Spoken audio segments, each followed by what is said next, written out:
جزاک اللہ. السلام علیکم ورحمۃ اللہ وبرکاتہ. اشہد ان لا الہ الا اللہ وحدہ لا شریک لہ واشہد ان محمدا عبدہ ورسولہ.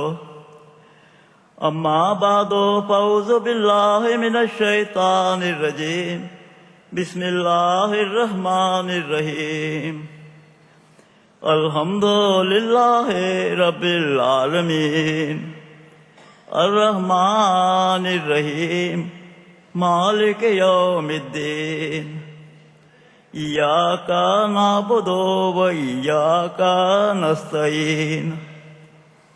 اہدنا الصراط المستقیم صراط الذین انعمت علیہم غیر المغضوب علیہم ولا الضالین.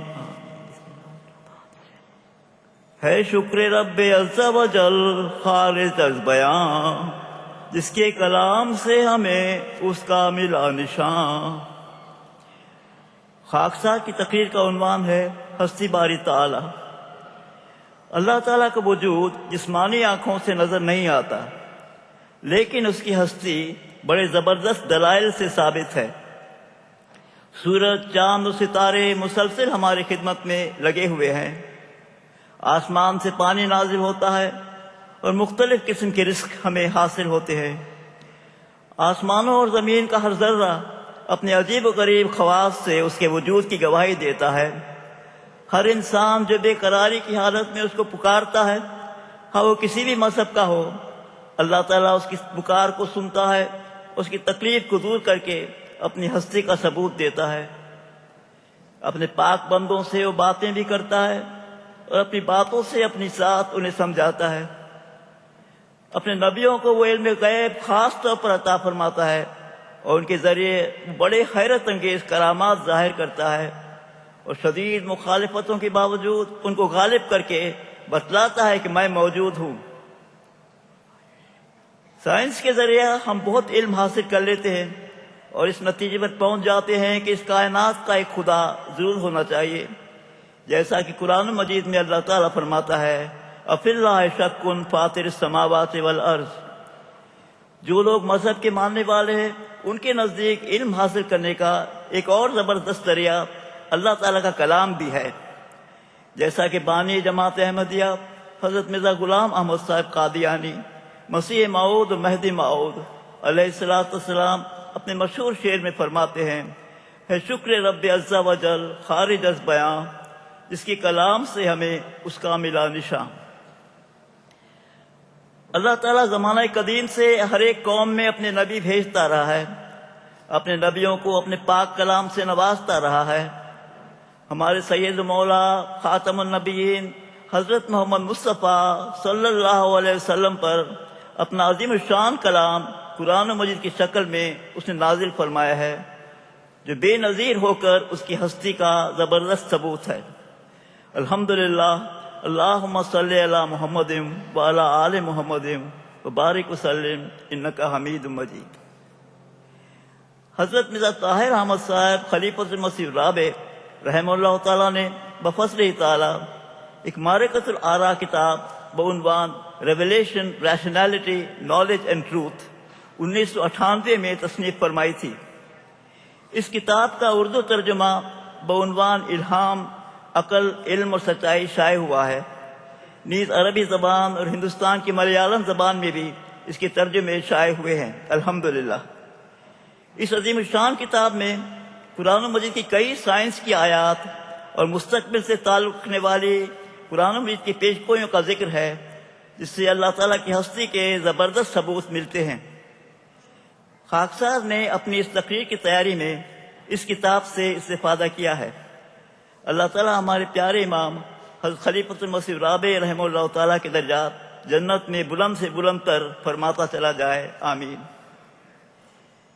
اللہ تعالیٰ اپنے نبیوں کو غیب کی خبریں دیتا ہے جو اپنے وقت میں پورے ہو کر اس کی ہستی کا زبردست ثبوت پیش کرتی ہے.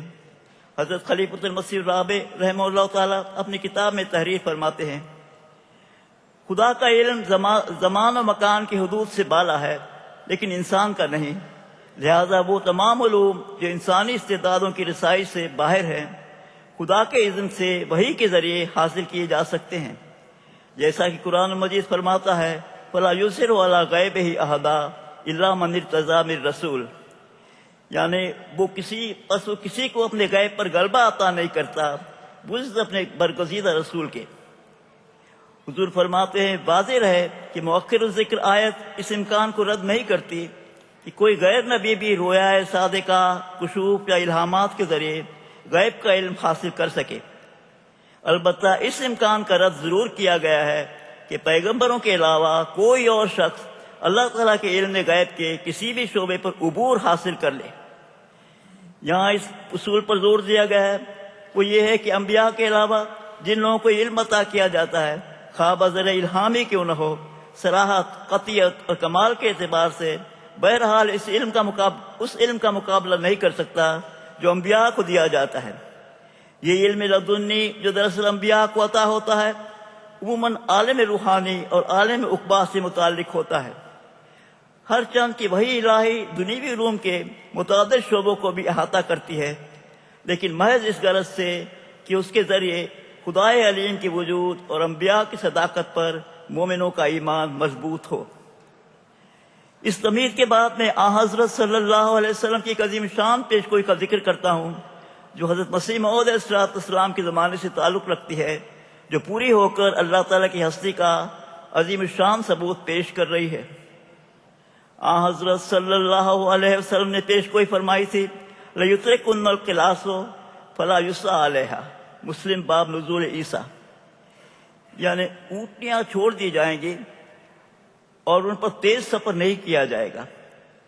یہ پیشگوئی اس صفائی کے ساتھ پوری ہو چکی ہے کہ کسی قسم کی شبے کی گنجائش نہیں۔ عرب میں سفر کے لیے اونٹ نہایت ضروری تھا، اسے شپ آف دا ڈیزرٹ کہا جاتا تھا، لیکن اب ریل گاڑی، موٹر، ہوائی جہاز، دخانی جہاز ایجاد ہو چکے ہیں اور اب اونٹوں کی بجائے عرب میں موٹروں پر سفر کیا جاتا ہے۔ بانی احمدیہ مسلم جماعت حضرت مسیح موعود علیہ السلام فرماتے ہیں جس شخص کو عرب کی پرانی تاریخ سے کچھ واقفیت ہے وہ خوب جانتا ہے کہ اونٹ عرب کا بہت پرانا رفیق ہے اور عربی زبان میں 1000 کے قریب اونٹ کا نام ہے، اور اونٹ سے اس قدر قدیم تعلقات اہل عرب کے پائے جاتے ہیں کہ میرے خیال میں 20,000 کے قریب عربی زبان میں ایسا شعر ہوگا جس میں اونٹ کا ذکر ہے۔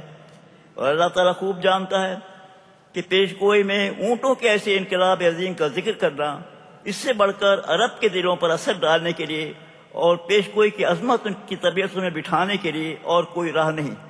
تحفہ گلڑویہ، اس پیشگوئی کا ذکر قرآن مجید میں ان الفاظ میں ہے وَإِذَا الْإِشَارُ عُطِّلَتْ، سورہ تکویر آیت 5۔ غور کرو کہ کس طرح کے ساتھ یہ پیشگوئی پوری ہو چکی ہے جو نبی کریم صلی اللہ علیہ وسلم کے زمانے میں انتہائی حیرت انگیز تھی۔ الحمدللہ حدیث شریف میں جہاں اونٹ کے سفر کا معطل ہونے کا ذکر ہے وہاں ایک نئی سواری کے ایجاد کا بھی تفصیلی ذکر ہے جو ریل گاڑی کے ذریعے واضح طور پر پوری ہو چکی ہے۔ اسے اس طرح حدیثوں میں سمجھایا گیا ہے کہ دجال کی ایک علامت یہ ہوگی کہ دجال ایک چمکدار گدھے پر سوار ہوگا، اس کے سر پر دھوئیں کا پہاڑ ہوگا اور وہ گدھا دن رات چلے گا، صبح شام سواری کی لیے بلائے گا، میلوں تک اس کی آواز جائے گی، مہینوں کا سفر ہفتوں میں، ہفتوں کا سفر دنوں میں اور دنوں کا گھنٹوں میں، گھنٹوں کا منٹوں میں طے کرے گا۔ وہ لوگوں کو اپنے پیٹ میں رکھ لے گا، اس گدھے میں چراغ اور کھڑکیاں لگی ہوئی ہوں گی، 6 کورس پر اس کا قدم پڑے گا۔ دجال کے گدھے کی جملہ علامات ریل گاڑی میں پائی جاتی ہیں۔ ریل گاڑی دن رات چلتی ہے، 6 کورس پر اس کا قدم یعنی اسٹیشن ہوتا ہے۔